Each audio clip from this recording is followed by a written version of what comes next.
ജീവനാകുന്ന നിത്യസത്യവചനത്തിനായി ഞങ്ങൾ അങ്ങയെ സ്തുതിക്കുന്നു. യേശുവേ, അങ്ങയുടെ പരിശുദ്ധാത്മാവിനെ നൽകി അങ്ങയുടെ മാഹാത്മ്യം കാണുവാൻ ഞങ്ങളുടെ ഉൾക്കണ്ണുകളെ തുറക്കണമേ. വചനമനുസരിച്ച് അങ്ങയുടെ സാക്ഷിയായി ജീവിച്ച് നിത്യജീവിതത്തിന് ഞങ്ങളെ അർഹരാക്കണമേ. ആമേൻ.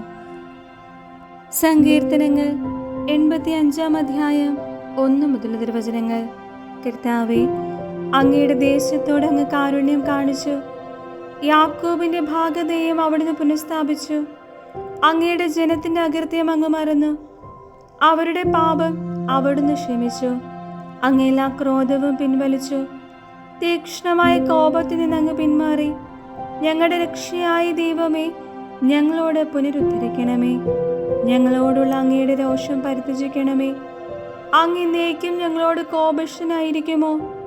തലമുറകളോളം അങ്ങയുടെ കോപം നീണ്ടു നിൽക്കുമോ? അങ്ങയുടെ ജനം അങ്ങയിൽ ആനന്ദിക്കേണ്ടതിന് ഞങ്ങൾക്ക് നവജീവൻ നൽകുകയില്ലയോ? കർത്താവേ, അങ്ങയുടെ കാരുണ്യം ഞങ്ങളെ ചൊരിയണമേ. ഞങ്ങൾക്ക് രക്ഷപ്രദാനം ചെയ്യണമേ. കർത്താവായ ദൈവം അരുളി ചെയ്യുന്നത് ഞാൻ കേൾക്കും. അവിടുന്ന് തൻ്റെ ജനത്തിന് സമാധാനമരുളും.